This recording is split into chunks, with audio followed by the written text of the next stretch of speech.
Good morning, Rainbow Push. I cannot keep up with my father, the Reverend Jesse Jackson.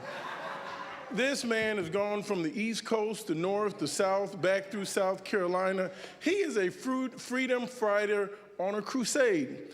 And I couldn't help but think about as I got off the red-eye plane from Los Angeles this morning at 5:30, ankles swollen, standing outside, waiting on the shuttle bus to get to the rental car, to get to my car parking lot, to get back home, took a little nap, overslept, woke back up, and the Reverend was up and at it, and I could see him on Facebook streaming live, still on the battlefield. I had the picture in my mind when we were last in South Africa, and I saw Nelson Mandela standing up, and his ankles were swollen, and he saw my father and greeted him and said, "Freedom fighter." Just a freedom fighter. And I want to say I'm proud to have a dad that's a freedom fighter. When he just told you about what does democratic socialism mean, and I thought about flying back from Los Angeles last night on a 757 plane in a scrunched up little bitty coach seat, and I was the smallest person in the row. Don't you know there are people that have planes individually, privately owned, that are 757s in this country? Don't you know when Mr. Bloomberg ran for president, a man who has a net worth of $60+ billion and spent $500 million to try to stop Bernie Sanders, don't you know that that $500 million he spent was inconsequential to him because that was tax refund money from Trump? When Senator Sanders say you ought to pay taxes according to your ability to pay taxes, the beauty in our country is you pay zero taxes if you make no money. So what is the problem? If you make money, you ought to pay taxes. When people can run in the Democratic primary and spend $200 million and gain no delegates, and they should pay taxes, what were they going to do with that money anyhow? When we talk about what is free and fair for all, when you have a K-12 education system, and this is a knowledge economy, and we acknowledge that you should try to go to a trade school or you should be able to go to a college. K-12 is a social contract we have saying every American has the right to a high school education. Are we now at the point of evolution where we can say we should expand K-12 through K-16? Should you be given the opportunity, if you have the ability, now to go to college? Why doesn't the government make the opportunity to have affordable opportunity for college for everyone available? I just left Laguna Niguel in Southern California, and I was shocked to see a child coming out of a high school crossing the street with a guitar case. I saw another child have a saxophone case. When is the last time you've been in an urban environment, Judge Mathis, and you've seen a child leave a high school with a guitar instrument in his hand? When is the last time you've seen them, Scales, with a saxophone instrument in their hand? Why are we now making education something exclusively for the rich? Why are we condemning people for having been born with no money? Why are we making your life expectancy based upon the zip code, the zone improvement plan, a piece of geography from where you come from, the measure of your life expectancy? Why are we leading the world in the highest level of infant mortality and maternal mortality in the Western Hemisphere? Why are black women 3 times more likely to die at childbirth? Why have we criminalized what a woman does with her body if a woman's having a stillborn? Now they're trying to stack the Supreme Courts to have policing power over a woman's uterus. Isn't it time for us to have a new deal, a new social contract? I don't want to go back. I don't want to stay in place. I'm not afraid of a Donald J. Trump. I want a new deal and a new direction and a better future.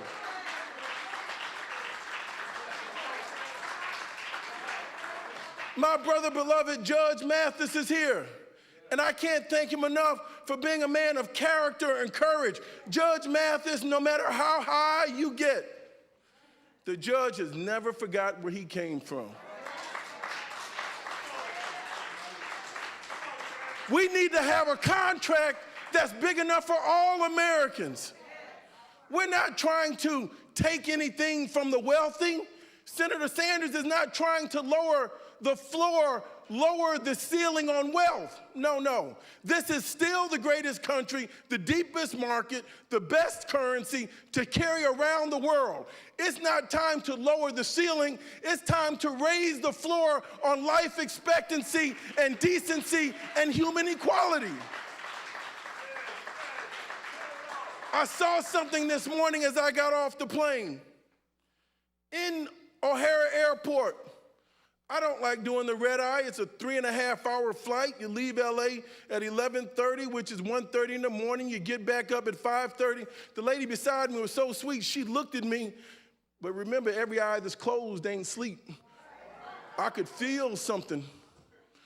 She started to wake me up because the plane had already stopped. I was still there sitting with my eyes closed. I just wanted to see some people move.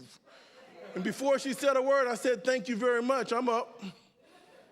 But by the time I got to the end of the terminal and went downstairs to go towards baggage claim, I saw men in Chicago O'Hare Airport today, American men, digging in the garbage can to find some food to eat. Thank God I took a late night flight and landed early this morning. I saw something. I saw men that were homeless, able-bodied, younger than me, sleeping in the airport because it's cold outside in Chicago. I saw men that were on the train this morning that had stayed awake all night long on the train because we're moving the homeless around like vagabonds and wanderers because they have no place to sleep. We saw in the last 2 weeks $6 trillion of worldwide value erased because of the coronas, COVID-19 virus disease. We saw $6 trillion erased in market capitalization and value. If we do not move and try to expand a new social contract, a new social construct, now while we have the money, when will be the time? Now is the time to make a change, not tomorrow. Why are some people running for office promising me, oh my goodness, all the things you're gonna do for me tomorrow? Oh, how much you love me today. Oh, as you come into our black churches and make one more promise. Where have you been, Mr. Biden? Where have you been for the last 32 years? Now that you say we're a firewall, why don't you love me with some social contracts that we can prosper? It's amazing how some people in public officials work, Brother Eric. The people that write the bill to incarcerate us, then come back and say, oops, I'm sorry. Then say, vote for me one more time so I can undo the mess that I just created, and I'm gonna do better tomorrow. I'm sick of it.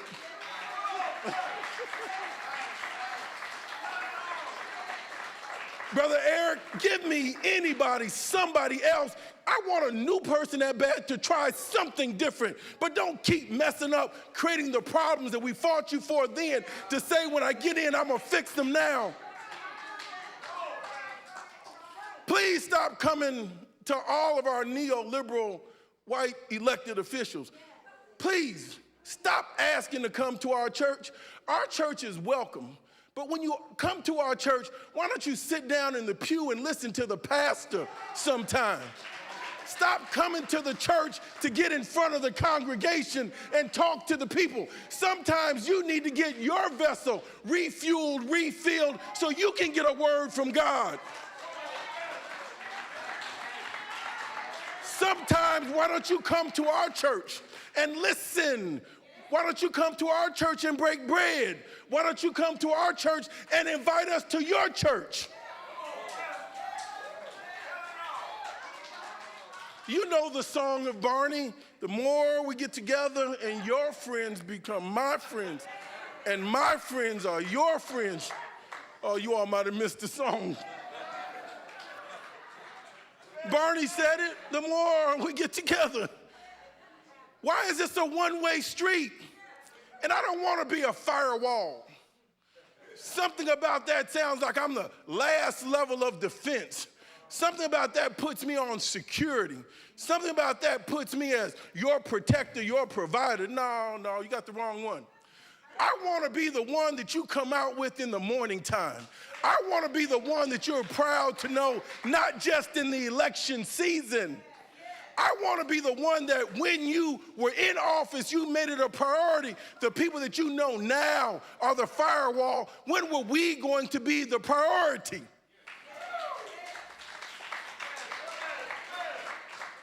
Social contract. 28 million Americans in closing have no health insurance. With this myriad, complex thing of health care, which it isn't. We've only been talking about, follow me, of the Dow Jones top 30 corporations, and it's a composite index. 4 of those corporations represent health and medical pharmaceutical companies. One of the things that was driving the Dow down was the insurgence of the vote for Mr. Sanders, because 4 of those companies saw their healthcare stocks plummeting. He says there's $100 billion in profits making in the healthcare industry. Don't you know healthcare was not always a for-profit industry? Don't you know that Mr. Nixon with Kaiser Permanente pushed through legislation to make healthcare a for-profit industry? Don't you know the problem with calling healthcare a for-profit business is that you've got rich lives that matter and you got poor lives that matter on paper. But in practice, when you have the opportunity to serve the rich, all of a sudden the poor don't look so attractive to you. They're not profitable beings. They've outlived their life expectancy. What usefulness do they have to society? God sees the rich and the poor, the black and the white. Everybody has a right to health care. My health care deductible is personally $6,000 a year. Thank God that I'm able to make it. But I don't start being able to get any medicine at the health reduced cost until December because I pay out of pocket all the way through November. And that's a blessing, because to have a $6,000 deductible, ladies and gentlemen, is to have no health care at all because you don't make the deductible. The insurance business as it is, you cannot put people into a for-profit life or death business. God didn't make a business out of human life expectancy. What's a new deal? Can we think about educating all those that want to go to medical school? Let them leave debt-free.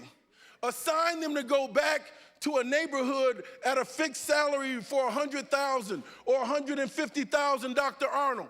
Wipe away their student debt. Put a doctor in every neighborhood across America. Let's think big.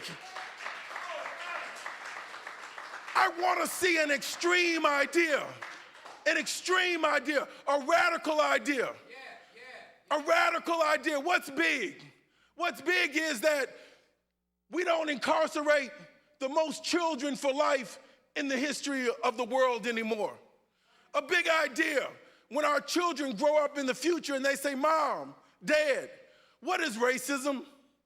A big idea when our children grow up and say, what was homophobia?